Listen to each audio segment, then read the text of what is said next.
Is Kiyan Anthony any good? That is the question that we are going to be answering today. Some of the things that he does on the court is absolutely spectacular. So let's get down, let's check him out and see how good of a player he actually is.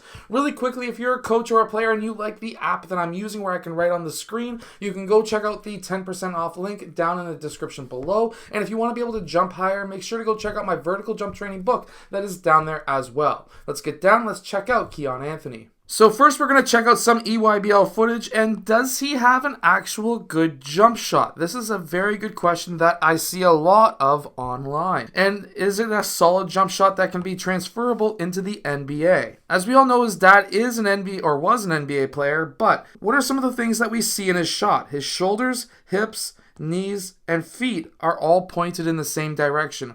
While they are all tilted away from the basket, you generally don't want to be squared up to the basket, as old school coaches might say. The reason being is when you go up into your set point, you want to have your elbow and your shoulder in line with the rim, and you want that ball to be at least half of it over top of your upper arm, your elbow, or your shoulder. That will create the shooting triangle, and what we do see is the fact that he does have a bit of the ball over top of that upper arm, which means that it's going to be most likely a straight shot. If we actually watch how his energy transfer is, his gather is roughly at his hips. When he goes up into his shot, he doesn't have much extra movements. All he's really moving is really just his shoulder, his hips, his knees, and of course his feet like you would normally see. You don't have some wonky, weird shooting form, so this seems to be a very solid shot so far. And then when he releases with his elbow above his forehead, so this is overall a shot that can be transferable into the NBA quite easily. He doesn't have to fix much, if anything at all. Now, when he's coming off of a screen in this next clip, watch how he's able to attack this defender.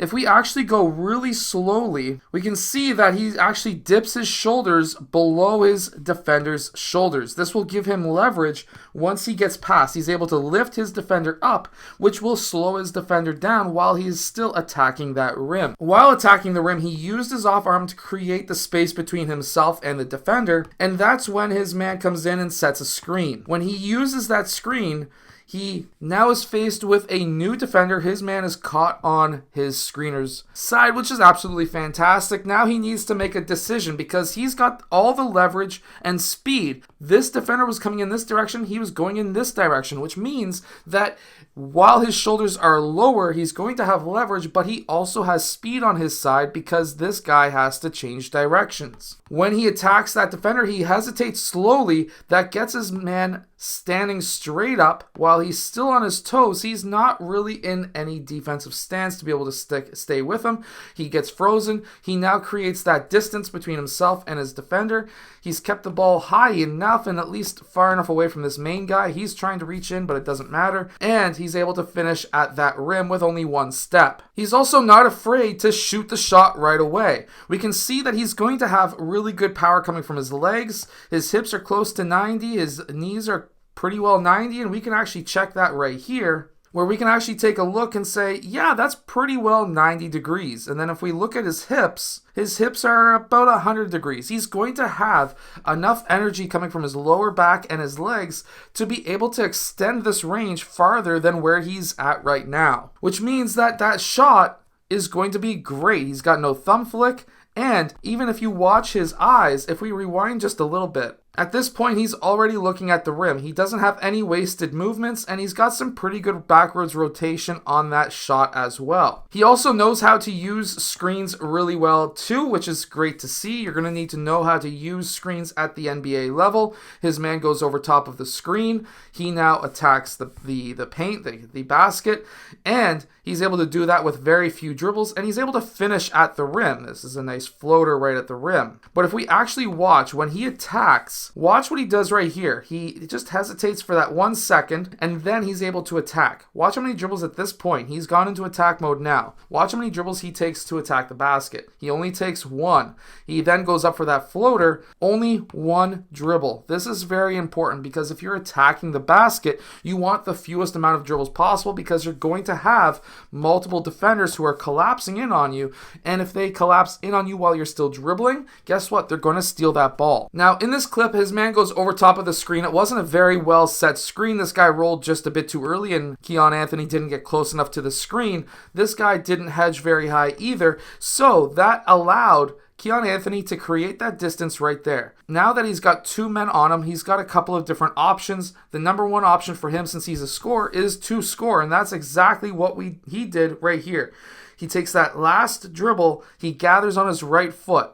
Because his man's shoulders are no longer squared with him and this guy is no longer really a threat, he can take a quick side step or step back, whatever you want to call it. Personally, I would call this a side step away from his man. He's created that distance. He's already looking at that rim, and watch what he does. He's able to go up for that shot. He's got a nice high set point, and of course, this guy knows how to play defense quite well because he doesn't jump on this jump shot. He just puts his hand up to contest it. That's all you need to do. But with players like Kiyan Anthony, he's going to hit those shots anyways. You just need to make it as tough as possible if you're a defender. And of course, if you're in this situation and you've got a guy who can have a shot form that can really extend out to unlimited range, I would not be giving him this much space with my hands down. Hand down, man down. Anytime, if you're a good shooter, you see this, also heels on the ground, hand down, and heels on the ground, means I'm going to take that shot every single time all day long because he's not defending me. I'm going to take that dribble, make it look like I'm not a threat. I'm going to get into my shooting stance, and I'm going to go up for that shot. He wasn't even contested. Yes, while that guy did jump, this defender did jump at the end. He'll always say that's contested, but we all know as shooters, if your hands are down and your heels are down, it's not contested. We're going to know exactly how long it's going to take you to be able to block our shot, and we're going to know how long it takes us to get that shot off. So we're not going to be rushed in any way. Kiyan Anthony is going to be a very good prospect going into the future. He'll probably make the NBA. He's a pretty solid player already in high school. I hope that you've enjoyed today's video. Make sure to go check out my vertical jump training book if you want to be able to jump higher. That's down in the description, but also if you liked this Coach Lens app, make sure to go check out the 10% off link down in the description as well. I'll see you guys again in my next video.